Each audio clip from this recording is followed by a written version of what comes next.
Hi friends. మీ స్నేహితులు లేదా బంధువులు సహాయం కోసం అడిగినప్పుడు మీరు నో చెప్పలేకుంటున్నారా?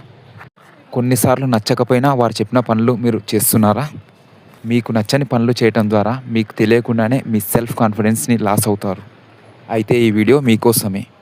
మొదటగా మీ బంధువులో లేక స్నేహితులో మీకు నచ్చని పని ఒకటి చెప్పినప్పుడు అది ఎందుకు నచ్చలేదో వారికి వివరణ ఇచ్చి నో చెప్పే ప్రయత్నం చేయాలి. దాని ద్వారా మీరు నో చెప్పినా మీ రిలేషన్ అనేది దెబ్బతినదు. అలా కాని పక్షంలో మీకు నచ్చని పని ఎవరైనా చెప్తే వెంటనే యెస్ అని చెప్పకుండా మీరు దానికి కొంత టైం తీసుకోవాలి. అలా తీసుకోవడం ద్వారా మీకు ఆలోచించుకునే అవకాశం లభిస్తుంది. దాని ద్వారా వాళ్ళని ఎలాగో కన్విన్స్ చేసి నో చెప్పవచ్చును. అప్పటికి కూడా ఎవరైనా కన్విన్స్ కాని వాళ్ళు ఉంటే వారిని మీరు పెద్దగా పట్టించుకోవాల్సిన అవసరం లేదు. ఎందుకంటే వారు ఈరోజు కాకుంటే రేపైనా వారు ఎట్టి పరిస్థితిలో దూరం అయ్యేవారే. అటువంటి వారి గురించి మీరు ఆలోచించాల్సిన అవసరం లేదు. Thank you friends.